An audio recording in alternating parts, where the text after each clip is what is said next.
श्री शिवाय नमस्तुभ्यम हर हर महादेव। देखिए दोस्तों, हम सभी जानते हैं कि बुधवार का दिन भगवान गणेश को समर्पित होता है और भगवान गणेश को विघ्नहर्ता के नाम से जाना जाता है। इसीलिए जब भी आपके जीवन में विघ्न बहुत ही अधिक आए, संकट और समस्याएं बहुत ही अधिक आए, तो पूज्य गुरु जी ने कहा है कि आपको बुधवार के दिन हरे मूंग के कुछ दानों से शिवलिंग के सामने एक ऐसा अचूक उपाय करना है जो आपके सारे संकटों को, सारी समस्याओं को समाप्त करने के लिए है। बच्चों में बुद्धि, ज्ञान और विवेक की प्राप्ति के लिए है। व्यापार में तरक्की के लिए है। घर में सुख समृद्धि के लिए है।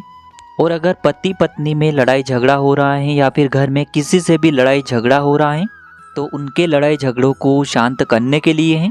तो चलिए जानते हैं उस विशेष उपाय के बारे में। लेकिन उससे पहले पूज्य गुरु जी की कथा के अनुसार ही आपको इस उपाय को बहुत ही विस्तार से समझाने का प्रयास करेंगे। लेकिन उससे पहले वीडियो को लाइक करें और यदि आप भगवान शिव के सच्चे भक्त हैं तो कमेंट में श्री शिवाय नमस्तुभ्यम या फिर ओम नमः शिवाय जरूर लिखें। देखिए, आज का यह वीडियो बहुत ही ज़्यादा खास होने वाला है क्योंकि आज के इस वीडियो में हम बुधवार के दिन किए जाने वाले 3 बहुत ही चमत्कारिक उपाय बताने वाले हैं जो हमारे महादेव को तथा भगवान गणेश को प्रसन्न करने के लिए बहुत ही अचूक सिद्ध होने वाले हैं। देखिए, इन उपायों के लिए पूज्य गुरु जी ने कहा है कि जब आपको अपने जीवन में चारों तरफ से विघ्नों ने घेर लिया हो, समस्याओं ने आपको घेर लिया हो, रुपए पैसे आपको प्राप्त नहीं हो पा रहे हैं, एक एक रुपये को खर्च करने से पहले कई बार सोचना पड़ता है, तो आपको यह उपाय करने चाहिए। तो चलिए दोस्तों, जान लेते हैं गुरु जी द्वारा बताए गए पहले खास उपाय के बारे में। देखिए, इस उपाय के लिए आपको सबसे पहले तो 2 हरी इलायची ले लेनी है। देखिए, हरी इलायची हमारे जीवन में धन को आकर्षित करने का कार्य करती है, दुर्भाग्य को समाप्त करके सौभाग्य को बढ़ाने का कार्य करती हैं, धन को खींचती हैं और माता लक्ष्मी को प्रसन्न करती हैं। इसीलिए आपको 2 हरी इलायची लेनी है। फिर इसी के साथ में आपको 1 लोटा शुद्ध जल ले लेना है तांबे के पात्र के अंदर अपने घर से। अब देखिए, मात्र दोनों सामग्री लेकर के आपको पहुंच जाना है भगवान शिव के मंदिर में। यह उपाय आप सुबह से लेकर के शाम तक किसी भी समय में कर सकते हैं। देखिए, मंदिर पहुंचने के बाद आपको एक कार्य करना है कि आपके पास जो पहली हरी इलायची है और शिवलिंग का जो दाहिना भाग होता है जिसे हम श्री गणेश जी का स्थान कहते हैं, उस स्थान पर आपको 1 हरी इलायची समर्पित कर देनी है और आपको कम से कम 11 बार श्री गणेशाय नमः इस मंत्र का जाप कर लेना है। देखिए, सामने आपको स्क्रीन पर दिखाया जा रहा है शिवलिंग का जो दाहिना भाग होता है उसी स्थान पर आपको यह पहली हरी इलायची समर्पित करनी है और आपको श्री गणेशाय नमः इस मंत्र का लगातार जाप करते रहना है। अब देखिए, इसके बाद जो आपके पास दूसरी हरी इलायची है इससे आपको भगवान शिव के शिवलिंग पर अर्पित कर देनी है और कम से कम आपको 11 बार ओम नमः शिवाय इस मंत्र का जाप कर लेना है। और यदि आप धन प्राप्ति के लिए यह उपाय कर रहे हैं तो उसे बढ़ाने के लिए आपको महादेव से प्रार्थना कर लेनी है। अब दोस्तों, इसके बाद आपके पास जो 1 लोटा शुद्ध जल है उसमें से थोड़ा सा जल तो आपको श्री गणेश जी वाले स्थान पर अर्पित कर देना है श्री गणेशाय नमः इस मंत्र का जाप करते हुए। फिर शेष जो जल बचेगा उसे आपको पूरा भगवान शिव के शिवलिंग पर धीरे धीरे अर्पित कर देना है श्री शिवाय नमस्तुभ्यम इस मंत्र का जाप करते हुए। देखिए, गुरुजी ने बताया है कि जल आपको इतने धीरे धीरे समर्पित करना है कि जल समर्पित करते हुए आप कम से कम 11 बार श्री शिवाय नमस्तुभ्यम इस मंत्र का जाप कर सकें। पूज्य गुरुजी ने बताया है कि जो भी व्यक्ति बुधवार के दिन इस उपाय को करता है तो उसे अपने व्यापार में तरक्की प्राप्त होती है। इसी के साथ में आपको बुद्धि, ज्ञान और विवेक की प्राप्ति होती है और साथ ही साथ इस उपाय से आपको धन की प्राप्ति भी होती है। तो इस प्रकार से आपको यह विशेष उपाय करना है। अब हम जानते हैं दूसरे विशेष उपाय के बारे में। देखिए दोस्तों, इस उपाय को करने के लिए सबसे पहले तो आपको मात्र 7 हरे मूंग के दाने लेने हैं, यानी कि आपको 7 हरे मूंग के दाने लेने हैं। इसी के साथ में आपको एक प्यारी सी सुंदर सी बेलपत्र लेनी है। बेलपत्र यदि आपके पास उपलब्ध नहीं है तो आप भगवान शिव के शिवलिंग पर चढ़ी हुई बेलपत्र को पुनः शुद्ध जल से धोकर के उसका उपयोग कर सकते हैं। बेलपत्र कहीं से भी खंडित नहीं होनी चाहिए, इस बात का आपको विशेष ध्यान रखना है। अब देखिए दोस्तों, इसी के साथ में आपको 1 लोटा शुद्ध जल ले लेना है तांबे के पात्र के अंदर अपने घर से। अब देखिए, मात्र तीनों सामग्रियां लेकर के आपको भगवान शिव के मंदिर में पहुंच जाना है। देखिए, यह उपाय भी आप बुधवार के दिन सुबह से लेकर के शाम तक किसी भी समय में कर सकते हैं। देखिए मंदिर पहुंचने के बाद सबसे पहले तो आपके पास जो 1 लोटा शुद्ध जल है उसे आपको धीरे धीरे शिवलिंग पर अर्पित करते जाना है और लगातार आपको शिव महापुराण के मूल मंत्र श्री शिवाय नमस्तुभ्यम इस मंत्र का जाप करते रहना है।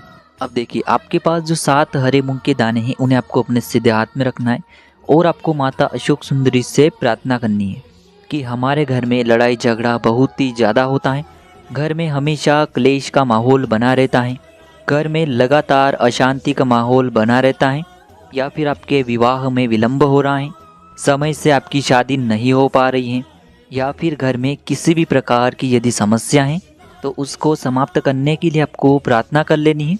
महादेव से या फिर माता अशोक सुंदरी से आपको प्रार्थना कर लेनी है और ये जो 7 हरे मूंग के दाने हैं इन्हें आपको माता अशोक सुंदरी वाले स्थान पर अर्पित कर देने हैं। अब देखिए इस बेलपत्र को भी आपको अपने सीधे हाथ की हथेली पर रखना है और आपकी जो भी मनोकामना है उससे आपको पुनः माता अशोक सुंदरी से बोल करके इसे भी माता अशोक सुंदरी वाले स्थान पर ही आपको समर्पित कर देनी है। यानी कि आपने जो हरे मूंग के दाने समर्पित किए थे उसी स्थान पर आपको ये जो बेलपत्र हैं इसे भी समर्पित कर देनी है। बस आपको ध्यान रखना है कि बेलपत्र की चिकनी साइड का हिस्सा शिवलिंग से स्पर्श रहेगा और इसकी जो डंडी है वो आपको जलाधारी की ओर रखनी है। इस प्रकार से आपको ये बेलपत्री अर्पित कर देनी है। फिर इसके बाद आपको शिवलिंग के सामने बैठ करके ओम नमः शिवाय या फिर श्री शिवाय नमस्तुभ्यम इस मंत्र का जाप कर लेना है। पूज्य गुरुजी ने बताया है कि जिन लोगों के घर में लड़ाई झगड़ा बहुत ही ज़्यादा होता है, या फिर जिनके जीवन में समस्याएं बहुत ही अधिक हैं, या फिर जिनका विवाह समय से नहीं हो पा रहा है, तो उनके लिए यह जो उपाय है बहुत ही अचूक सिद्ध होने वाला है। तो इस प्रकार से आपको ये दूसरा उपाय कर लेना है। अब हम जानते हैं तीसरे उपाय के बारे में। देखिए यह उपाय उन लोगों को करना है जिनके शरीर में कोई भी भारी रोग हो चुका है, कोई भारी बीमारी हो चुकी है, कई डॉक्टरों को दिखा चुके हैं, कई प्रकार की दवाइयाँ ले ली हैं, लेकिन उन्हें अपनी बीमारी में आराम नहीं मिल पा रहा है। तो ऐसे लोगों को यह उपाय करना चाहिए। देखिए इस उपाय के लिए भी आपको मात्र 1 लोटा शुद्ध जल लेना है तांबे के पात्र के अंदर अपने घर से। इसी के साथ में आपको थोड़ा सा शहद लेना है। देखिए शहद आपको 2 से 3 चम्मच लेना होगा। अब देखिए दोस्तों इसी के साथ में आपको 7 बेलपत्र की डंडियाँ लेनी है। यानी कि आपको बेलपत्र नहीं लेनी है, केवल आपको 7 बेलपत्र की डंडियाँ लेनी है। शिव मंदिर पहुंचने के बाद सबसे पहले तो आप जो 1 लोटा जल लेकर के गए हैं उसे आपको धीरे धीरे शिवलिंग पर अर्पित करते जाना है और आपको लगातार श्री शिवाय नमस्तुभ्यम या फिर ओम नमः शिवाय इस मंत्र का जाप करते रहना है। इसके बाद आप जो शहद लेकर के गए हैं उस शहद का लेपन आपको शिवलिंग में अच्छे से कर देना है।